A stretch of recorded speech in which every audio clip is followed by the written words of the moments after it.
Christmas అంటే సమర్పణ, సజీవ యాగముగా మన ప్రాణాత్మ దేహాలను దేవునికి సమర్పించుకోవటం క్రిస్మస్.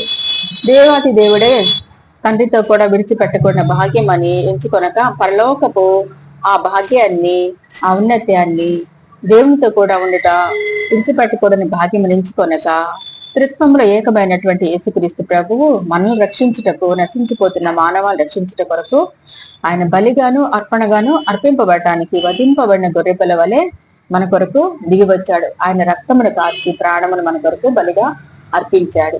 అదే విధంగా మరి మగ్దలేని మరియ మరి తనకున్నటువంటి అచ్చ జట మాంసి అత్తరు సేరున్నర ఆయన పాదాల మీద పోసి తన తల వెంట్రుకలతో ఆయన పాదాలను తుడిచి ఆమె ఆయన పాదాలను ముద్దు పెట్టుకుంది. మరి తనను తాను సమర్పించుకుంది దేవునికి. తనకున్నదంతా మరి సమర్పించింది దేవుని పాదాల చెంత. అంత మనకు తగ్గించుకుంది అనమాట. ఆమె కూడా మనము కూడా దేవుని ఎదుట మన ఎంతటి వారము. దావీదు అంటాడు, నేను దుమ్ము ధూళి సమానమైన వాడిని, ఈ పాదాల చెంత పురుగు వంటి వాడినయ్యా అని అంటాడు దావీదు. ఎంత మహా చక్రవర్తి కూడా. మరి అదే విధంగా పేద విధవరాలు మరి తను కానుకలు అర్పించేటప్పుడు తన జీవనం అంతా వేసిందంట దేవునికి. తాను ఆ విధంగా సమర్పించుకుంది. జక్కయ్య ఇంటికి వెళ్ళాడు. జక్కయ్యని రక్షించిపోతున్నాడు జక్కయ్య. అప్పుడు జక్కయ్య ఒక్కడి కోసము ఏసయ్య మరి ఆ పట్టణానికి వెళ్ళినప్పుడు జక్కయ్య ఆయన చూడటానికి మేడి చెట్టు ఎక్కాడు.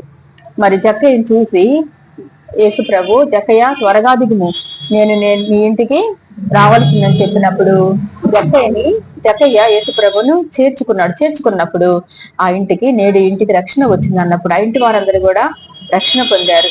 మరి ఆ విధంగా నశించిపోతున్నటువంటి జక్కయ్యని యేసయ్య మరి వెతికి రక్షించాడు. తర్వాత పాపములో ఉన్నటువంటి 7 దెయ్యాలు పట్టినటువంటి మరియను ఆయన మరి ఆమెకున్నటువంటి ఆ దెయ్యాల నుంచి మరి విడిపించి ఆయన రక్షించాడు. అదే విధంగా సేన అని మరి దెయ్యాలు పెట్టిన అతను 6,000 దెయ్యాలు ఉన్నాయంట అతనిలో. మరి అతన్ని కూడా ఆ ఒక్క అతని కోసము యేసు ప్రభు మరి ఆ పట్టణానికి వెళ్ళి ఆ సేనా దెయ్యాన్ని వదిలించినప్పుడు అతను మరి రక్షణ పొందుకొని అతను 10 పట్టణాల్లో దేవునికి సాక్షిగా ఉన్నాడు.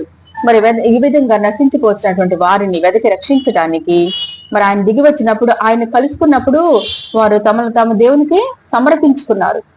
క్రిస్మస్ అంటే సమర్పణ. జ్ఞానులు కూడా తూర్పు దేశంలో వరకు ఒక వింత నక్షత్రాన్ని చూసి వారి గ్రంథాలు పరిశీలించి మరి యేసు ప్రభు పుట్టాడని తెలుసుకుని, ఈరుగుల రాజు పుట్టాడని తెలుసుకున్న ఆ నక్షత్రాన్ని అనుసరించి వచ్చి వాళ్ళ కానుకలు దేవునికి సమర్పించారు.